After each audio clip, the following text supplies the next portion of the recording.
It is a ridiculous thing that Donald Trump has done. I mean, he did it again, man. The mad lad did it. The more I think about it, the funnier it gets. Donald Trump used to do this all the time. I guess we forgot. Trump is freezing the tariffs. Breaking news. Let's get just into announced it. He will pause the 25% tariffs on second. Mexican imports. We have reporters in Mexico City and in the North Lawn of the White House. I'm glad, I'm glad that he's at least putting a pause on it, and it was just him being. He was doing like what is it, the madman theory or whatever. He was behaving Nixonian like. So he's putting a pause on the tariffs. Oh, I'm pausing them. It didn't make any sense. Oh. Let's go straight to CNN's Valeria Leon in Mexico City for the latest. Valeria, midnight was the deadline here where tariffs were supposed to be implemented. They're not now. Why? So in a surprising shift, tariffs on Mexican goods are now on pause after President Sheinbaum and President Trump reached an agreement. So rather than presenting today Mexico's response to the Trump administration tariffs, President Sheinbaum confirmed that she had a conversation with President Trump this morning, what she described as a long call of 45 minutes to talk about immigration issues and the interest that both countries have in reducing fentanyl consumption. Both governments reached an agreement to secure the border. Mexico has agreed on deploying National Guards to the Mexico-U.S. border, and the Mexican president said that she asked Trump to cancel tariffs on Mexican products, which Sheinbaum said that Trump agreed to. Mexico's economy minister, Marcelo Ebrard, will be in charge of this negotiation with U.S. government officials. Let's put the tariffs on pause forever. That's what Mexico's president suggested to Trump this morning, but they agreed to pause tariffs for 1 month. Part of the agreement, she explained, has to do with the U.S. government committing to reducing the traffic arms into Mexico. Valeria Leon, thanks so much. I want to turn to CNN's Kevin Liptak, who joins me now from the North Lawn at the White House. Kevin, there was also a call with Canadian Prime Minister Justin Trudeau this morning. We haven't heard of any pause there, but there is supposed to be another one this afternoon. Is this just a bilateral Mexico-U.S. thing, or do we expect another pause also applying to the Canadians? Yeah, at this point, this only applies to Mexico. And I'll tell you, after that phone call with Justin Trudeau, officials I talked to on the Canadian side were not all that optimistic about a last-minute reprise from these tariffs. But of course, they have scheduled up this follow-up conversation at 3 p.m. Eastern time. And it, remains to be seen whether Trump will extend the same 1 month pause on those 25% tariffs on Canada as he did on Mexico. One thing that we've heard from officials this morning is that the negotiations with the Mexicans that occurred throughout the weekend were going much better than the conversations were going with the Canadians. We heard that from Kevin Hassett, one of the top economists here at the White House earlier this morning. Now, I think the big question is whether or not this is a huge surprise. We did hear from Donald Trump just last night that he didn't expect anything dramatic to come out of these telephone calls. But on the other hand, look at those numbers on the screen. The stock market, at one point, the Dow Jones Industrial Average was down almost 600 points this morning. Donald Trump is attuned to nothing more than the stock market. And I think there was a sense, at least among some of his outside allies, that he was looking for an off-ramp here. Now, one of the big questions in this tariff battle is what exactly Trump was looking for from Canada and Mexico. That had been a point of extreme frustration among Canadian and Mexican officials. What quantifiable metric did he want to see them take in order to ease off these tariffs? Just on Friday, a delegation of Canadian officials was here at the White House meeting with Donald Trump's border czar. They were supposed to meet around 4 p.m. Donald Trump at 4 p.m. says he wasn't looking for any concessions. So there was an incredible amount of confusion. Today, this morning, I think we are getting a good idea of what he's looking for, which is troops on the border, 10,000 troops on the border that Mexico says it will send to try and cut down on those fentanyl flows. Phil. He was just memeing, dude. He was just memeing. Y'all don't understand. It was just meme style. He's just a little guy. He just wanted to Nazi Germany, post World War I, feeling slighted by the rest of the Western world. right? The economy's in the pooper. Very different set of circumstances where they can set up an agenda that they've been wronged by everyone else and that they're a powerful and mighty nation. The United States of America, albeit suffering a little bit due to its own selfish nature, is in a very different circumstance as the hegemonic superpower. So when you make the argument that like all of the other international countries are screwing us over, we are the ones that are constantly being screwed over by everybody else, and that's why we must take action against this sort of thing, you're in an entirely different predicament because the entirety of the global trade is designed in a way that benefits you. Okay? The entirety of global trade benefits the United States of America. It's like complaining about NATO, which Donald Trump does all the time as well. It makes no sense. Why would you complain about NATO when NATO is there for you? It's stupid. That's my point. Here's the Canada call that just came in as well. Just had a good call with President Trump. Canada's implementing our $1.3 billion border plan, reinforcing the border with new choppers, technology, and personnel, enhanced coordination with our American partners, and increased resources to stop the flow of fentanyl. Nearly 10,000 frontline personnel are and will be working on protecting the border. In addition, Canada is making new commitments to appoint a czar. We will list all cartels as terrorists, ensure 24/7 eyes on the border, launch a Canada-U.S. joint strike force to combat organized crime, fentanyl, and money laundering. I've also signed a new intelligence directive on organized crime and fentanyl, and we'll be backing it with $200 million. Proposed tariffs will be paused for at least 30 days while we work together. The most giga chat thing is Claudia made Trump admit the cartels are only armed because of the American weapons trade. Latinas stay winning. Yeah, Claudia is great. I saw famously when you import something, you're being ripped off. So when you import Indian-made iPhones, the U.S. is being ripped off. I think it's also very funny that they're forcing Canada's hand into like spending money on the most nonsensical like what is it? It was like 43 kilograms of total that was apprehended. And before people say, "Oh, dude, that's a lot of like lethal doses or whatever," no, it's not. Okay, it's nothing in comparison to the metric ton drugs that are being trafficked over the border in general. Okay, let alone border apprehensions are not, they're probably not a long-term solution. I just don't understand. Oh, it's 43 pounds, not even 43 kilograms. That's so crazy. To be fair, fentanyl is measured in micrograms, so 43 kilograms is a lot. No, it's 19 kilograms. Is this a L or a W for Trump? It's a secret third thing. It's not an L and it's not a W. It's just like a secret third thing. Okay, that's what it is for Donald Trump. It's not a W because he didn't do shit.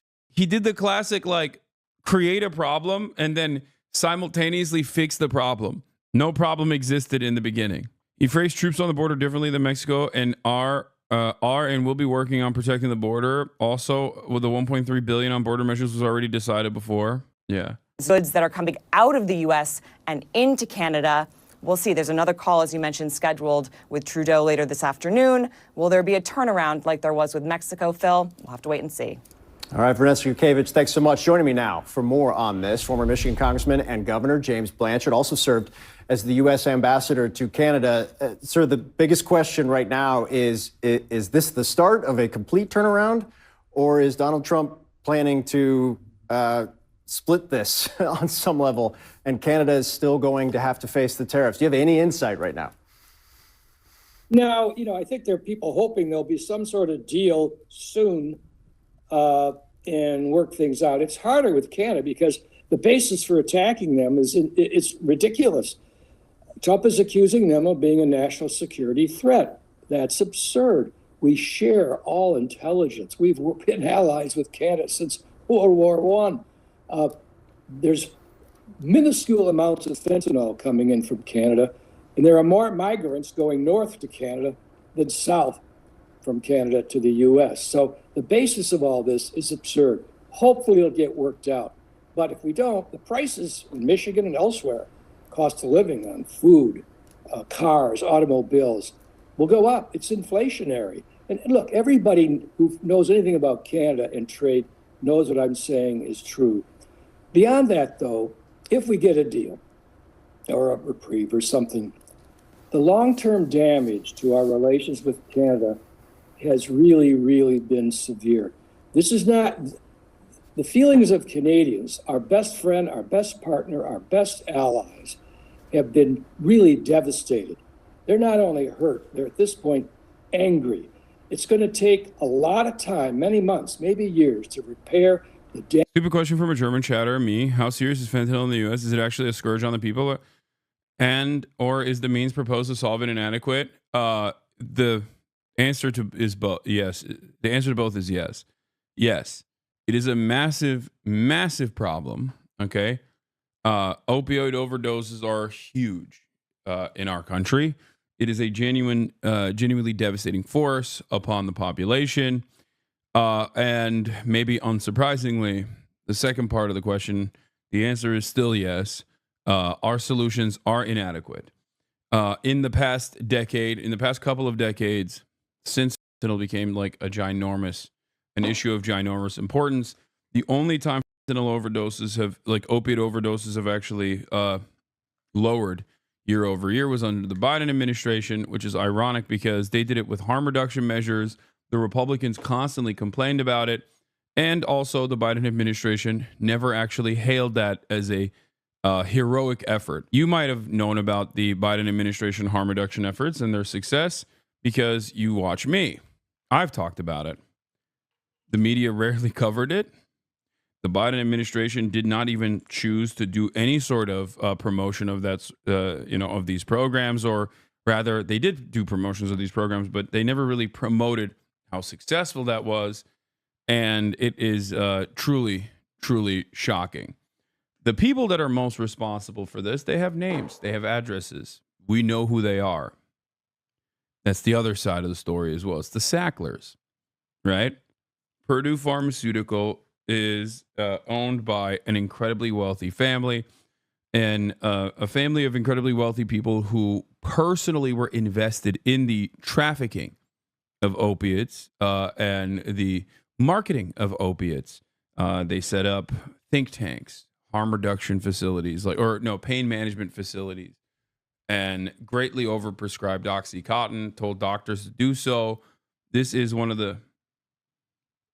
the reason why Americans got addicted to heroin. Were they punished? No. Jewish family. I love this notion that it's like, it's the Sacklers. Sacklers are a Jewish family. That's what's most important here. You know, their religious background. When Christian billionaires me over, that's fine because they're Christian. That's what I care about. Good stuff. Nan Goldin got the Sackler name taken off of several museums through protests over their oxy dealings. Okay, but they should be in prison. All right, let's continue. Damage to our partnership with our trusted ally, Canada, and everyone in Canada watching this knows what I say is true. This is tragic for no reason, no excuse here for us to do this to Canada. And with Mexico, again, you don't want to treat your partners and your neighbors this way. And by the way, it's disgusting to watch Trump constantly threaten Canada and Mexico. Damn, this guy loves Canada, bro. Why don't you marry it? Okay, calm down. It's disgusting what we've done to our best friend Canada. I mean, it is a ridiculous thing that Donald Trump has done. Make no mistake. I mean, he did it again, man. The mad lad did it. The more I think about it, the funnier it gets. But like, Donald Trump used to do this all the time. I guess we forgot, where he would just be like, I'm going to shake things up a little bit. And then he would, break something for no reason, and then quote unquote seemingly fix it by just reversing the previous decision to break something that didn't have to be that makes no sense to break. You know what I mean? The tariff thing just simply did not make sense. Like, when I say no reason, seriously, yes, no reason. Like, dude, come on, dude. You think there was a logical reason? Oh God, it's so freaking annoying. The lighting changes are pissing me off. You think there was a valid reason to apply tariffs to 55% of our trade partners? Like, our partners that comprise 55% of all trade. Like, what's the severe problem? Tariffs have to be hyper specific. They have to be hyper targeted. They have to be done. They have to be applied in a way that benefits domestic manufacturing in a key sector. Okay?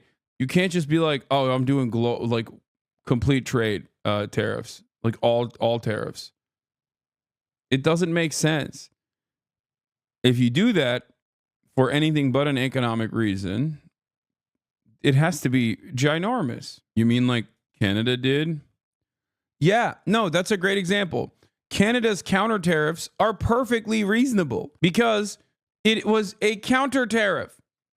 It is a retaliatory tariff. Yes, that is an appropriate way to do tariffs because you're hitting the nuclear option because your psychotic neighbor decided to go after you for no reason whatsoever. So yeah, that is logical because notice how that's a defensive posture there. It's basically to say, hey, we'll make your economy scream as well. We'll make sure that your key businesses are undermined. We'll lower trade from you and we'll go trade with Canada instead. That's it. That makes a lot more sense than being the United States of America who kickstarts the tariffs to begin with. Also, it seemingly worked, you know, considering that Donald Trump backed down and put a pause on the tariffs anyway. So what are you talking in Canada's case, constantly threaten Canada and belittle them as he's moving on. Like, I love that the impact of the retaliatory tariffs was successful. So successful that it caused Trump to back down. And there are still chatters in here being like, you mean like what Canada did? Your Nixonian madman theory might be right. Yeah, that's what I'm saying. It doesn't make sense. It doesn't make sense. He's basically saying like, I'm insane. Okay, don't mess with me, I guess. That he could agree to change your mind on the tariff? Well, we can always, but look, what I'd like to. It seems like this must be a negotiation tactic. This sounds so insane, but friends in the Canadian government have told me that he hasn't privately conveyed any other actual demands. This is what I'm saying. This is what I'm saying. There is no real reason for it. Okay? Like, there's no real, it just doesn't make sense. It literally does not make sense. Is he absolutely lost his mind? I don't know. He's just trying some shit out, seeing what sticks, I guess. Because this is the other side of the story, is that like, when asked why he's doing this, because people kept saying like, why are you doing this? And he just kept saying tariff is the best word in the English language. Like, what? Tariffs, my favorite word, best word in the English language, no better word than tariffs. And then they'd be like, why are you doing this to Canada? And he'd be like, well, drugs. Canada's letting come over the border. Snow Mexico. We have Mexico on the southern border, snow Mexicans on the north. We must stop them. He just needed something to run on as an answer to his base they could easily implement and roll back with no one else's input. To see Canada become our 51st state, we give them protection, military protection. We don't need them to build our cars. I'd rather see Detroit or South Carolina. Another part of this story that I'm a little bit alarmed by is the Republican reaction to it. The Republicans have been just like begging to invade Canada, you know, in this process. Like we all went from like, haha, that's not going to happen, to like Republicans be like, no, we actually want to kill Canadians. Like, can we please annex Canada? And it happened relatively quickly. It happened overnight. And it is a bit alarming. It is a bit alarming. Despite its proximity, Canada has still been able to maintain some semblance of social safety nets. They have a litany of their own personal issues, but I will admit that I think they're better off without us, and that they should not be destroyed by our sweet, sweet freedom of private enterprise. I really, really, really think that it would be devastating, and it would be cruel and unusual for Canada to become a part of America, no matter how much dumbass Albertans wish that upon their own people. Okay? Canada, get behind me. I'll protect you. Okay? Canadians, get behind me. Stand back, stand by. I will do everything in my power to ensure that you are not destroyed by the United States of America. Okay? Look at this dip. After we destroy the Canadian economy, their will to resist will erode. We will then march in unopposed and deliver Canada to its rightful place as a territory of the U.S. with no political representation. Honestly, you seem disinterested about annexing Canada. Yes. American Anschluss. That's funny. Yeah. Popping off with U.S. aid. The best part of the concessions that both Mexico and Canada gave today are that both of them are pre-promised stuff they already talked about last year and sold them to Trump as a win for him. Lamau, they gave him basically nothing and it's funny as yeah, but it also still doesn't make sense. It doesn't make sense as to why it happened to begin with. It did not need to happen. Also, Central Committee, thank you for the raid. Hope you had a good stream, brother. Thanks for defending us, but does that mean that you specifically will stop your cruel Canadian slander? No, I will never stop my cruel Canadian slander. This is like when I talk about every state and the people in it. And then when push comes to shove, and I obviously will always defend every single person in every single state, no matter what, you know? I'm not going to stop making fun of Canada. I don't know what's going on with the ending of U.S. aid. Like, I genuinely don't understand it. Is MAGA communism real? Is it actually JD Pondon? These are questions that I have in my mind. And I don't know.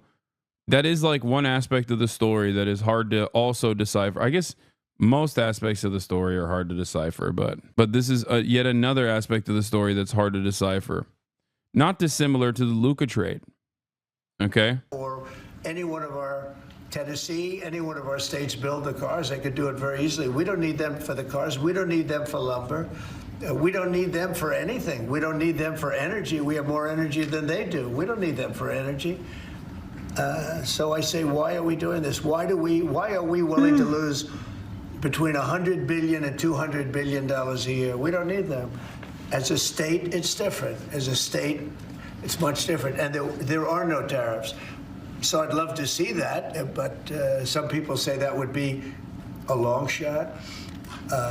If people wanted to play the game right, it would be 100% certain that they'd become a state. But a lot of people don't like to play the game because they don't have a threshold of pain. And there would be some pain, but not a lot. The pain would be really there. So we're going to meet again. Don't jump. Some dudes are typing in Own a Pixel chat that you want to debate with him. Lamau, who's Own a Pixel? Trump announced he's cutting off aid to UNRWA. Least surprising turn of events. Also, the Biden admin, still following the Biden admin attitude here. What is this? When most people hear tariff, they think about how it sounds like sheriff and taffy combined. Delicious, yet deadly. You're right. That is an interesting take that I hadn't thought of. He's the best German of all time? Hell yeah.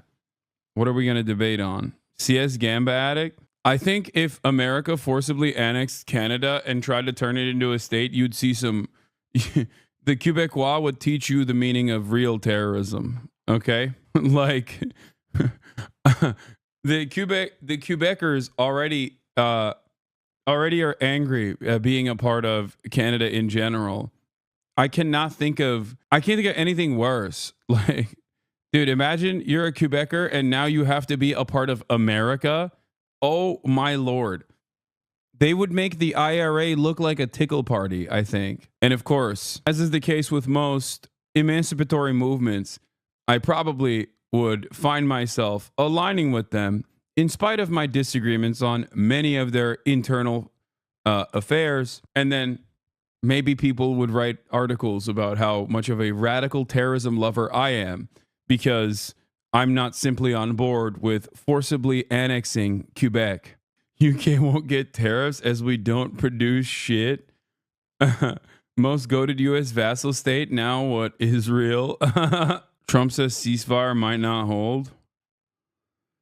Oh, man. Update on Trump's meeting with Netanyahu. I mean, what holds nowadays anyway? Jesus Christ. Netanyahu is visiting Washington to convince Trump to carve an exception for Israel out of his wider America First agenda. U.S. foreign aid will revolve around facilitating Israel's ethnic cleansing and regional domination goals and maintaining alliances that serve Israeli interests. Israeli outlet Ynet reports that during Netanyahu's visit this week, the Israelis plan to show Trump shortened version of the film they made of the October 7 attacks. Recall that Joe Biden repeatedly made false claims about seeing videos and images of beheadings of children and other specific atrocities that did not happen or being shown footage by Israel. Okay, interesting opportunity here. This backfires. Trump gets really mad that they showed him, like, you know, all of this gory footage. He doesn't care. You think he cares? He sat in front of the Israeli hostage families and described the gruesome ways in which some of their family members were murdered. Okay. This man does not care about anything. Okay. If you show him even a shortened version, an abbreviated version of the atrocities that took place on October 7, he's going to sit there and he's going to get pissed off, not about the atrocities themselves, but at the people forcing him to watch this. Okay. Yeah. He's going to be like, they made me watch this video. I hated it. I hated every moment of it. Such terrible events. That's right. We are now officially ending the state of Israel for the crime of making me watch this video. Nasty video. Like, also, this is crazy. I feel like he's such a monster. He wouldn't be bothered by it. No, he'd be annoyed. That's what I'm saying. Joe Biden will watch it and go, Joe Biden will watch it and obviously do an entire unlimited genocide. Donald Trump already is down to do an unlimited genocide anyway. I don't know why you're making him watch this. Pretty sure Netanyahu's convinced him to go after South Africa. Oh, yeah, for sure. That's a certainty. Netanyahu is the reason why he also issued sanctions on Bensouda, the last prosecutor at the ICC. The last prosecutor that, at the ICC that he applied sanctions to. That you were going to cut aid from South Africa. Will you plan to cut aid across other African nations, and why South Africa? No, it's only South Africa. Terrible things are happening in South Africa. The leadership is doing some terrible things, horrible things. So that's under investigation right now. We'll make a determination. And until such time as we find out what South Africa is doing, they're taking away land. They're confiscating. Trump refuses to watch a video like you refuse to watch Ethan's Lamont. Yeah, the difference is Donald Trump didn't do October 7, whereas Ethan's video is about me. I don't have to watch a video that I'm in prominently. The video is about me, calling me a terrorist for that I have said that is clipped out of context. Like, you know what? Let me explain something to you guys. I wanted to mention this. Look at this. On my YouTube, there's a video called Hassan versus Ethan Explained. It's sitting at 500,000 views. It's from October 25th, 2024. I want you to watch that video and see how many of the claims that are in Ethan's new context nuke that are directly in this video and have been addressed. Now, this video has been out for 3 months. It's been out for 3 months, 3 whole months. Maybe Ethan's content nuke was already addressed before it ever came out. Could have saved himself that trouble of sitting in the editing room for months and months. The United States Senate is standing up to him. They really wonder about that.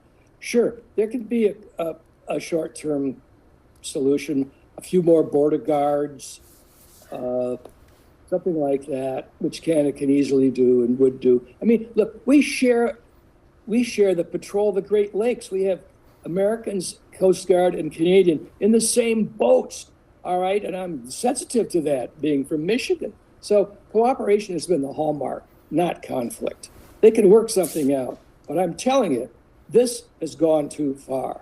And I think most people, as I said, who are friends of Canada and the United States agree with me. Canada does not deserve this. They deserve their respect and friendship, and we're going to repair the damage. I think that we have...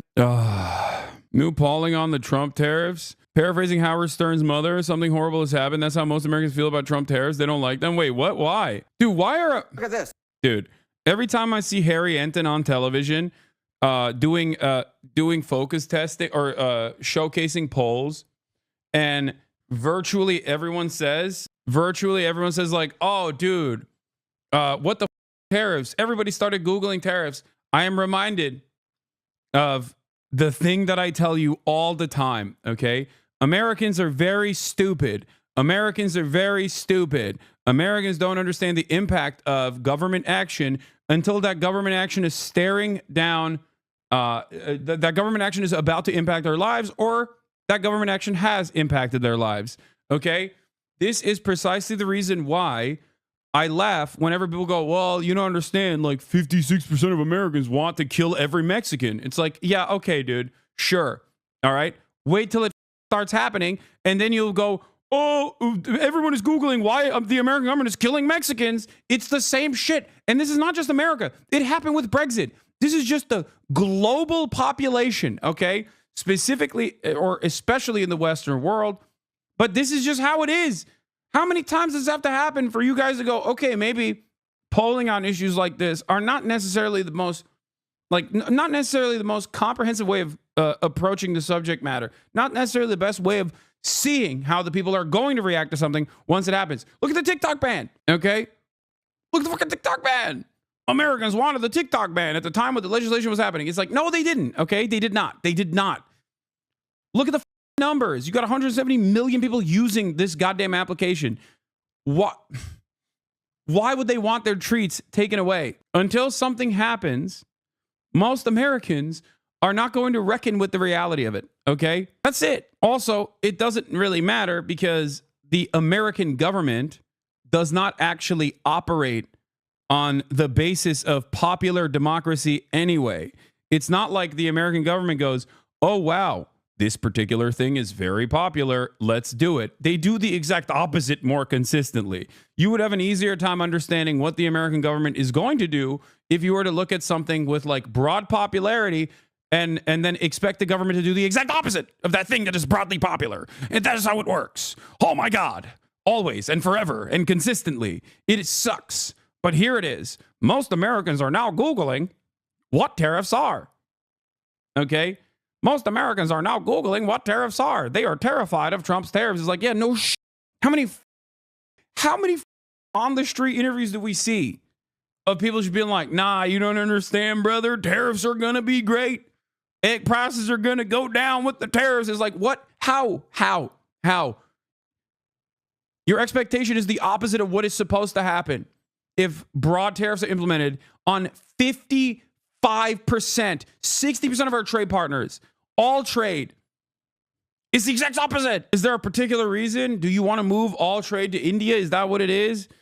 Or Vietnam or something? Like, have you set this up already ahead of time? Do you have a competent, competitive domestic industry that will keep up with the additional demand? Do you have a way of ensuring price stability so that the competent domestic manufacturing increases production in a way to keep up with the demand without increasing the prices on the consumer side? No. If the answer is no to all of these things, then what the are you doing? Like, oh, well, Trump said it's going to be good, so I think it's going to be good. Oh, no. What has happened? Where my egg gone? Why is everything so expensive? Why is everything getting more and more expensive? I don't understand it. And then in the process, some people are going to turn around and say, it's actually patriotic to pay more for the price of eggs, brother. You piece of, you goddamn libtard. You don't understand. America #1. Okay. And then the other people are going to look at the situation and go, it's because of black people working in the factories. That's why. DEI. None of it makes sense. All of it is politics of resentment and spite. None of it makes sense. There is no logic behind it. There's no critical thinking. Barely any literacy in this goddamn country. I don't know what to say. I feel like Howard Stern's mother. Something horrible has happened here. That's what's going on here. Getting on my biggest New York Jewish accent I could. Trump's tariffs on Canada, China, Mexico. Look at this. Just 38% support. You don't have to be a mathematical genius to figure out that 51% oppose is larger than the 38% support. Look, Trump has done some fairly popular things in his first few weeks in office. This is not one of them. No, no, no. Horrible, horrible, horrible, to quote Charles Barkley. The American folks are opposed to these tariffs. When you ask it specifically like this about the three countries, or if you ask it more vaguely about tariffs overall, they simply put, do not like it, Mr. It's interesting. Even with China in the question, Correct. People say that they are opposed to tariffs. The majority here, and there's not a majority on a lot of things these days. How about how Americans say they want to see Donald Trump focused in this first 100 days and whether tariffs should be a focus. You know, the two big focuses for Trump in the polling are immigration and the economy. Tariffs ain't it, my dear friend. Tariffs ain't it. Trump should focus on tariffs. In November of 2024, when Ipsos asked it was 1%. Look at what happened in December of 2024. It doubled. It doubled, but to only 2%. When you double to only 2%, you know that the American people don't want Trump's focus to be here. They don't like it. They don't want his focus to be there. They want it to be on other issues. Are they paying attention? Do they notice that this is happening? Yeah, so the big question is, you know, Trump has done a lot of things that are unpopular in the past, but the poll numbers haven't moved. That may be the case here, but I'm a little skeptical of that. Why? Bro, I got family with accounting degrees that still believe what Trump says about tariffs. I don't understand. Is macro econ not like a part of the conversation? What is happening? Like, is there no, like, in order to become a CPA, you definitely have to have a basic understanding of this sort of stuff. Dude, why? What is accounting is microeconomics? What are you talking about? You still need to take macro. What are you saying? Macro econ in college is fake and lib coded. It's literally, I took principles of macroeconomics in college. Guys, what is insane about this process is I shouldn't be defending it. Okay? They should be defending it. Okay? They should be saying the words that are coming out of my mouth. If you're an accountant, you should be like, what? This is so dumb. I took a basic macro course in college before I got my accounting license. Okay? So I'm somewhat familiar with what is going on. That's what they should be. That's the conversation that should be taking place. Why am I defending it? It doesn't make sense. What is this? We got Egg Watch. Okay, you did a horrible job linking this, chatter. 22 Egg Watch currently, oh my God. 812. Are there even eggs in any of the grocery stores right now in America? Because I've been eating a ton of eggs out here, whether it be a tamago sando or whether it be when I go to a sukiyaki place and I dip my Wagyu in it, you know. I dip my Wagyu in the broth and then I pull it out of the broth and then I dip it in the egg and then I eat it. That's what I did last night. Actually, it was incredible. And, you know, it's amazing. It's going to be really horrible when I come back to the United States and realize that eggs don't even exist on the shelves anymore because of the goddamn avian flu. And it's good that, you know, we've destroyed the FDA, the CDC, and the NIH. So that's cool. I guess when you kill the institutions that are supposed to inform the public about these sorts of things, then no one really knows what's going on and they just simply don't have eggs on the shelves. And then people go, oh, these eggs must be flying off the shelves because it's so cheap, I think. And I can never seem to find some eggs because Donald Trump brought forth the most bountiful with his incredible leadership. Donald Trump once again brought such bounties upon the American public. We have been visited by good fortune. The real golden age of eggs is upon us. Trump's great leap backwards. That's for half a dozen. You may notice a price increase on eggs at this time due to the recent avian influenza outbreak in the Midwest. That's crazy, but also, have you thought maybe it's actually libtards that only eat eggs? Ooh, we lost an egg truck in East Los Angeles this morning. Yeah, traffic alert. Egg truck crash causing major delays on 5 freeway through East Los Angeles. At least they're sharing the real reason. Imagine we'll be getting public health alerts on grocery shelves now. Oh yeah. For context, in Canada, I can get a carton of eggs for $4 CAD, 277 USD. Okay, dude, what do you want me to do about it? I'm over here talking about how we shouldn't annex Canada, and you're making it seem like we should. Okay? Stop giving the game away. You're about to get slapped with a hair. Dude, the flex is crazy, by the way. Expensive eggs delivered to my home in the UK, $3.15 for a dozen. USA absolutely tanking.